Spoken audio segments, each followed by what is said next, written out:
नमस्कार दोस्तों एक बार फिर से आपका मेरे YouTube चैनल पर स्वागत है। दोस्तों, जैसा कि आप जानते हैं कि हम लोग जो diploma electrical engineering third semester में छात्र पढ़ते हैं, उनका जो सब्जेक्ट मशीन फर्स्ट होता है इसको पढ़ रहे हैं। और इसमें हम लोग पढ़ रहे हैं डीसी मोटर के बारे में।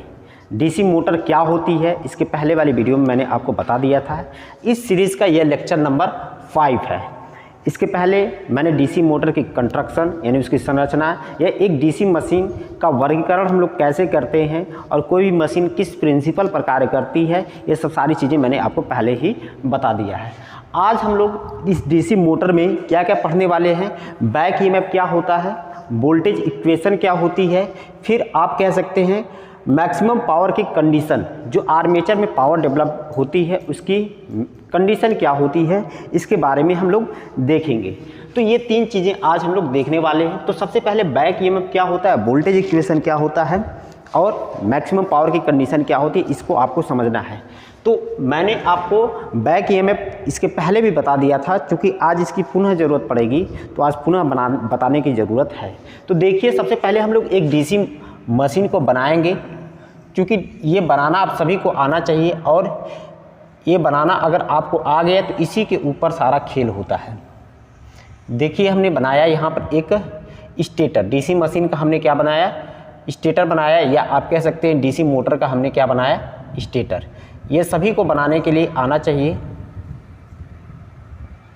यह हमने स्टेटर इसका बना दिया।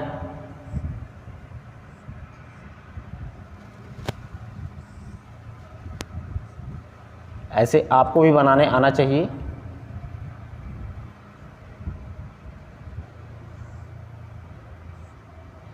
ये देखिए, यह इसका स्टेटर हो गया। इसको आप क्या कहते हैं, स्टेटर। यह स्टेटर है। अब स्टेटर में मैंने आपको बताया था कि एक वाइंडिंग करते हैं जिसको हम लोग क्या कहते हैं, फील्ड वाइंडिंग। ये हमारी फील्ड वाइंडिंग है। फील्ड वाइंडिंग को आप जानते हैं कि हम लोग अगर अलग से डीसी के द्वारा जोड़ें, तो अलग से हम लोग डीसी के द्वारा जोड़ें तो हमारा क्या होता है, सेपरेटली एक्साइटेड डीसी मोटर या डीसी जनरेटर हो सकता है। ये हमारी फील्ड वाइंडिंग है। तो इस वाइंडिंग का आप नाम भी दे सकते हैं। यह हमारी क्या है, फील्ड वाइंडिंग। फील्ड वाइंडिंग को आप क्या करते हैं, डीसी सप्लाई से अगर जोड़ रहे हैं तो ये हमारा जो मशीन बनेगी वह सेपरेटली एक्साइटेड डीसी मोटर बन जाएगा। अगर इसको एक्साइट करने के लिए किसी बाहरी सोर्स की आवश्यकता नहीं पड़ रही है तो वह सेल्फ एक्साइटेड डीसी मोटर हमारा कहा जाता है। इन सब सारी चीज़ों को हमने पहले देख लिया है। अब यहाँ पर देखिए, हम लोग यहाँ पर बनाने वाले हैं बीच में इसके आर्मेचर। आर्मेचर में स्लॉट्स कटे होते हैं और स्लॉट्स पूरी पेरिफेरी यानी पूरी परिधि पर कटे होते हैं। ऐसे पूरे परिधि पर क्या होते हैं, स्लॉट्स कटे होते हैं। और इसी स्लॉट्स में क्या होती है, वाइंडिंग होती है, जिसको हम लोग क्या कहते हैं, आर्मेचर वाइंडिंग कहते हैं। ये स्लॉट्स में हमारे क्या होती है, वाइंडिंग होती है।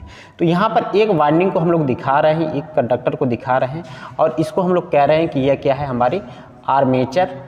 आर्मेचर हमारा क्या है, वाइंडिंग है। आर्मेचर वाइंडिंग है। दोस्तों, आर्मेचर वाइंडिंग 2 तरीके की होती है आर्मेचर में, एक लैप वाइंडिंग और दूसरा वेव वाइंडिंग।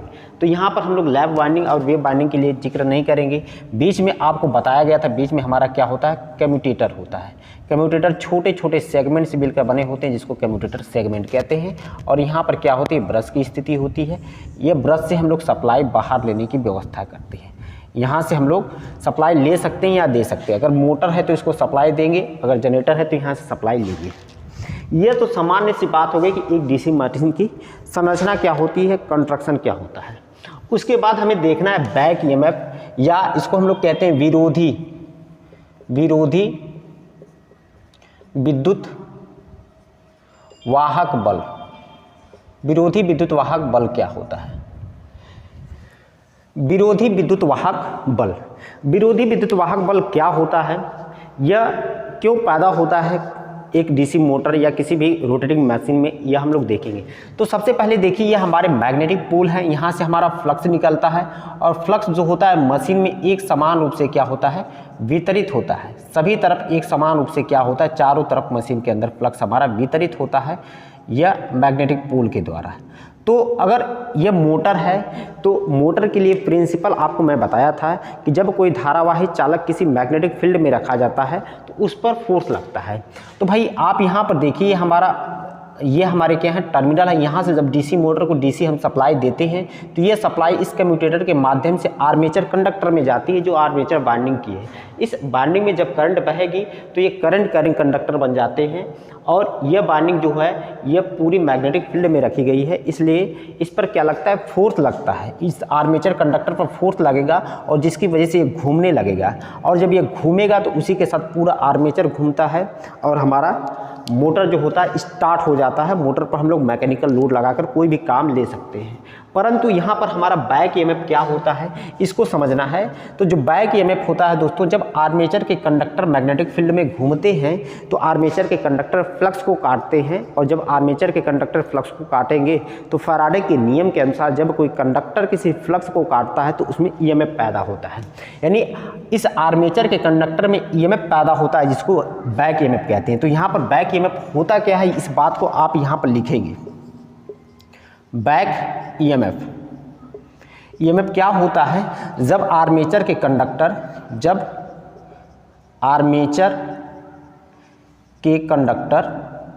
या आर्मेचर के चालक मेन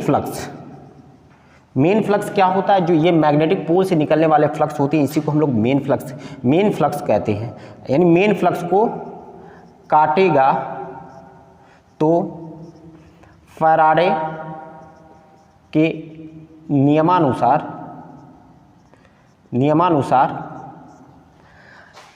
आर्मेचर कंडक्टर में एक ईएमएफ पैदा हो जाता है। यानी एक ईएमएफ का मतलब वोल्टेज पैदा हो जाता है। वोल्टेज पैदा हो जाता है जिसको बैक ईएमएफ कहते हैं। बैक ईएमएफ कहते हैं जिसको हम लोग क्या कहते हैं, बैक ईएमएफ कहते हैं।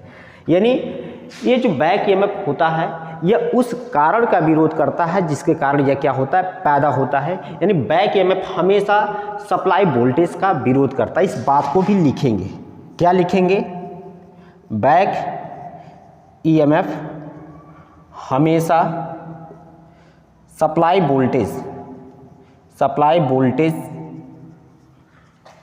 का विरोध करता है। यानी विरोधी प्रवृत्ति का होने के नाते इसको विरोधी विद्युत वाहक बल भी कहते हैं। यानी बैक ईएमएफ को हम लोग क्या कहते हैं, विरोधी विद्युत वाहक बल भी कहते हैं। अब विरोधी विद्युत वाहक बल क्यों कहते हैं, देखिए आपको जैसा कि मैंने बताया कि ये आर्मेचर के कंडक्टर जब फ्लक्स को काटेंगे तो आर्मेचर में एक ईएमएफ पैदा होता है जिसको बैक ईएमएफ कहते हैं और यह हमेशा इस सप्लाई वोल्टेज यहाँ पर जो आपने लगाया, डीसी वोल्टेज जो यहाँ पर लगाया है, इस वोल्टेज का हमारा क्या करेगा, विरोध करता है।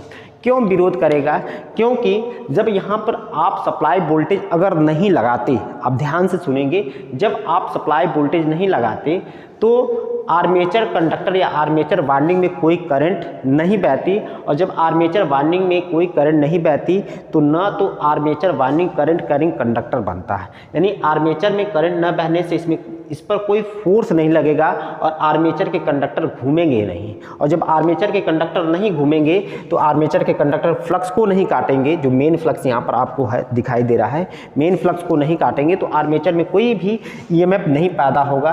तो ये सब प्रोसेस क्या होता है, सप्लाई वोल्टेज का ही होता है। यानी सप्लाई वोल्टेज नहीं लगाएंगे तो बैक ईएमएफ हमारा पैदा नहीं होता है। तो ये चूंकि जो बैक ईएमएफ पैदा होता है वह हमेशा क्या होता है, सप्लाई वोल्टेज का विरोध करता है, इसलिए हम लोग इसको विरोधी विद्युत वाहक बल भी कहते हैं। एक चीज़ हमेशा ध्यान रखेंगे, जो बैक ईएमएफ होता है इसका मान हमेशा ही क्या होता है, सप्लाई वोल्टेज से कम होता है। यानी बैक ईएमएफ का मान हमेशा सप्लाई वोल्टेज से क्या होता है, वोल्टेज से कम होता है। सप्लाई वोल्टेज से क्या होता है, कम होता है। यानी कि आप कह सकते हैं EB is less than V, जहाँ भी हमारा क्या है वो सप्लाई वोल्टेज है।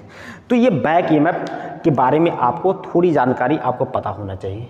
दोस्तों ये बैक EMF को हम लोग EB से प्रदर्शित करते हैं, यानी EB बराबर आप लिख सकते हैं क्या, ZP phi N बाई क्या होता है 60A होता है। यह बैक EMF आप इस रूप में प्रदर्शित करते हैं और यहाँ पर लिख सकते हैं वोल्ट।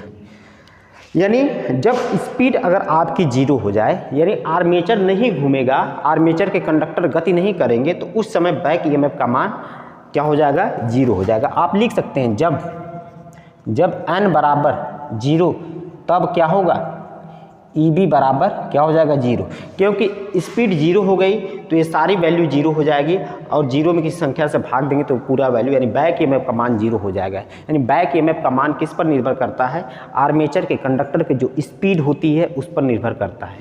यानी जितना तेज गति से हमारा आर्मेचर कंडक्टर घूमेगा, बैक EMF का मान उतना अधिक होता है। अब दोस्तों ये तो हमारी बात आ गई बैक EMF या विरोधी विद्युत वाहक बल कैसे मशीन में पैदा होती है, इसकी बात आ गई। अब ये काम क्या करता है, इसका उपयोग क्या होता है, इसके बारे में हम लोग थोड़ा सा चर्चा करेंगे। देखिए सबसे पहली बात कि मशीन तो हमारी एक्चुअली में जो उसका स्ट्रक्चर होता है, जो कंस्ट्रक्शन होता है, कुछ इस तरह का होता है। लेकिन तो इसको और सिंप्लीफिकेशन या इसको और अच्छे से समझने के लिए हम लोग इसको दूसरे तरीके से भी समझते हैं। जैसे इसी मशीन को हम लोग सीरीज या DC सीरीज मशीन की तरह, DC शंट मशीन की तरह या कंपाउंड मशीन की तरह यूज कर सकते हैं। तो इसी जो मशीन आपको दिखाई दे रही है या DC मोटर का कंस्ट्रक्शन आपको दिखाई दे रहा है, इसमें फील्ड वाइंडिंग जो है यहाँ पर आपको दिख रही है, इस फील्ड वाइंडिंग को अगर हम लोग आर्मेचर के सीरीज में लगा दें तो यह बन जाता है सीरीज मोटर। तो हम लोग एक सीरीज मोटर की बात करेंगे। यानी ये जो फील्ड वाइंडिंग है, आर्मेचर के कहाँ लगाई गई होगी, सीरीज में। तो सीरीज में कैसे लगती है, मैंने आपको बताया था कि आर्मेचर का ये जो कंडक्टर है इसको काट दीजिए और फील्ड वाइंडिंग का एक तार यहाँ पर जोड़ दीजिए, दूसरा यहाँ पर जोड़ दीजिए, तो ये पूरी वाइंडिंग अब आर्मेचर के सीरीज में हो गई। कैसे, अब जो भी यहाँ से करंट आएगा यह अब आर्मेचर में ना जाकर इस फील्ड वाइंडिंग से घूमते हुए, ऐसे घूमते हुए, फील्ड वाइंडिंग से घूमते हुए, इस तरह से होते हुए आपका आर्मेचर में जाएगा। यानी जो फील्ड वाइंडिंग में करंट बहेगी वह आर्मेचर से होकर जाएगी। तो अब ये जो आपको दिखाया गया ये सीरीज मोटर दिखाया गया है। तो यहाँ पर हम लोग एक DC सीरीज मोटर को बनाने वाले हैं, DC सीरीज मोटर। ये DC सीरीज मोटर में हमारी जो देखिए हम लोग बना रहे हैं, यहाँ पर ये फील्ड वाइंडिंग है, यहाँ हमारा क्या है, आर्मेचर की स्थिति को हम लोग दिखाएंगे। यह हमारा आर्मेचर है, यहाँ हमारा प्लस होगा और माइनस होगा। ये जो आर्मेचर का रेजिस्टेंस होगा इसको RA हम लोग दिखाने वाले हैं। आर्मेचर के अक्रॉस जो बैक EMF पैदा होगा उसको EB दिखाएंगे। इस मोटर को जो सप्लाई वोल्टेज देंगे उसको हम लोग V से दिखाएंगे। इस फील्ड वाइंडिंग का जो रेजिस्टेंस होगा उसको RSE कहेंगे, चूँकि सीरीज में लगाया गया यानी सीरीज फील्ड वाइंडिंग का रेजिस्टेंस। और इसमें जो करंट बहेगी उसको ISE कहेंगे, और जो आर्मेचर में करंट बहेगी उसको हम लोग क्या कहेंगे, IA। तो सीरीज फील्ड वाइंडिंग चूँकि आर्मेचर के सीरीज में लगाई गई होती है, इसलिए जो हमारा सीरीज फील्ड वाइंडिंग में करंट बहती है वही आर्मेचर में करंट बहती है, और दोनों करंट आपस में क्या होती हैं, बराबर होती है। यानी जो आर्मेचर करंट होती है वह सीरीज फील्ड वाइंडिंग के करंट के क्या होती है, बराबर होती है। अब दोस्तों इसमें हम लोग KVL लगाएंगे और KVL लगाकर हम लोग देखेंगे वोल्टेज इक्वेशन इसका कैसे प्राप्त हमारा किया जाता है। तो देखिए KVL लगाने के लिए, KVL सबसे पहली बात कि एक क्लोज लूप में लगता है, और KVL लगाने के लिए आपको नियम पता होना चाहिए कि जिस दिशा में हम लोग KVL लगाते हैं अगर करंट भी उसी दिशा में बहती है तो रजिस्टेंस में वोल्टेज ड्रॉप हम लोग पॉजिटिव लेते हैं, और बैटरी का जो साइन पहले आता है उसके साइन के साथ उसके वोल्टेज को लिखते हैं। तो अब इसमें हम लोग KVL लगाएंगे और यहाँ से हम लोग चलना स्टार्ट करेंगे। तो यहाँ पर KVL लगाएंगे तो यहाँ का जो रेजिस्टेंस या वोल्टेज ड्रॉप होगा उसको लिखेंगे RSE × ISE। आगे हम लोग चलेंगे तो इस आर्मेचर में जो वोल्टेज ड्रॉप होगा इसको भी हमको लिखना होगा। तो इसको हम लोग क्या लिखेंगे, प्लस IA RA, फिर यहाँ का जो वोल्टेज है वो क्या लिखेंगे प्लस EB, आगे चलेंगे तो माइनस क्या होगा V होगा, बराबर हम लोग क्या लिख देंगे 0। तो यहाँ पर चूँकि जो ये सीरीज फील्ड वाइंडिंग में करंट बहती है वो IA के बराबर होती है, तो RSE इंटू क्या लिखेंगे हम लोग IA, प्लस क्या लिखेंगे यहाँ पर IA into RA plus EB बराबर हम लोग क्या लिखेंगे V लिखेंगे। अब यहाँ से दोनों में से IA हम लोग क्या कर लेंगे कॉमन कर लेंगे, तो IA अगर हमने कॉमन कर लिया तो RSE इंटू RSE प्लस क्या होगा RA प्लस EB बराबर हमारा क्या होगा V होगा। क्योंकि जो सीरीज फील्ड वाइंडिंग का रजिस्टेंस है यह आर्मेचर की रजिस्टेंस की तुलना में बहुत कम होता है। जैसा कि आपको बताया भी जाता है कि जो सीरीज फील्ड वाइंडिंग को हम लोग बनाते हैं इसको मोटे तार तथा कम नंबर ऑफ टर्न के बनाते हैं, जिसकी वजह से इसका रजिस्टेंस बहुत कम होता है। तो इसको हम लोग यहाँ पर छोड़ भी सकते हैं, इसको नेगलेक्ट कर सकते हैं। यानी जो RSE का मान होता है यह बहुत कम होता है RA की तुलना में, इसलिए इसको छोड़ने पर इसको छोड़ देंगे तो हमारा इक्वेशन जो बन के आएगा वह IA into RA plus EB बराबर क्या होगा V। इसी को हम लोग क्या कहते हैं वोल्टेज इक्वेशन कहते हैं। इसी को हम लोग क्या कहते हैं वोल्टेज इक्वेशन। मैं एक बार फिर से यहाँ पर लिख दे रहा हूँ, आगे आपको सामने से दिखाई दे। IA into RA plus EB बराबर V, और ये जो आपको लिखा गया है इसको हम लोग क्या कहते हैं voltage equation.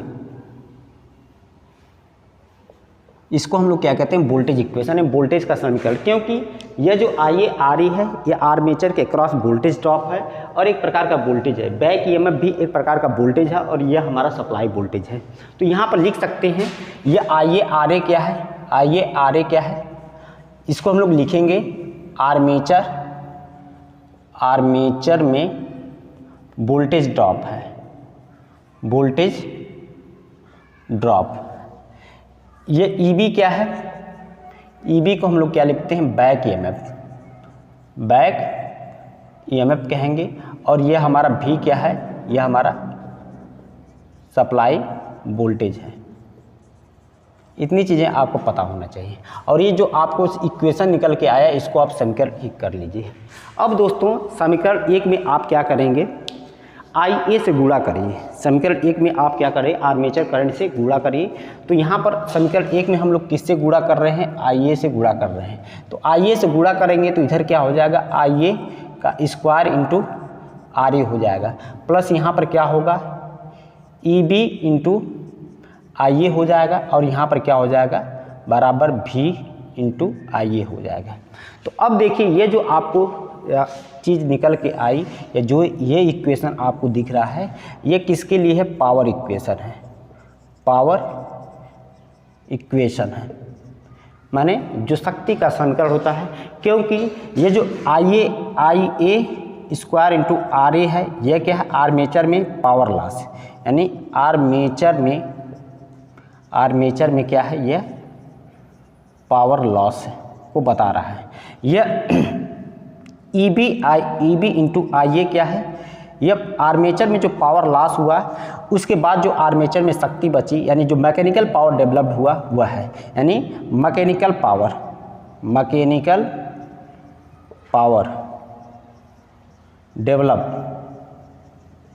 Developed in armature. जो आर्मेचर में मैकेनिकल पावर डेवलप्ड होती है, यांत्रिकी शक्ति पैदा होती है, वह EB इंटू IA के बराबर होती है। और जो V इंटू IA है इसको हम लोग क्या कहते हैं सप्लाई पावर, यानी जो मोटर को चलाने के लिए हम पावर देते हैं।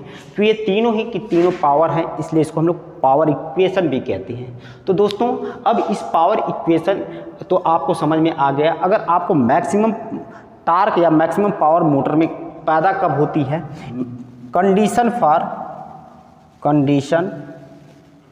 For maximum power develop in armature, armature यानी आर्मेचर में मैक्सिमम पावर कब पैदा होती है। तो मैक्सिमम पावर करने के लिए आपको ये जो समीकरण 2 है इसको और कुछ अरेंजमेंट इसका करना पड़ेगा। जैसे ई बी इंटू आई ए को अकेला रखेंगे, बाकी इसको इधर हम लोग भेज देंगे। तो ई बी इंटू आई ए बराबर क्या होगा, भी इंटू आई ए माइनस क्या हो जाएगा, आई ए का स्क्वायर इंटू आर ए। या आप समीकरण इसको 3 बना लीजिए, समीकरण आप इसको 3 बना लीजिए। अब इस समीकरण 3 का आप डिफरेंशियल करेंगे, जो आपकी ये मैकेनिकल पावर है डी एम अपान, जो हमारा इसमें वेरिएबल आपकी आर्मेचर करंट है डी आई ए का जो अनुपात होगा वह क्या होगा, 0 के बराबर होना चाहिए।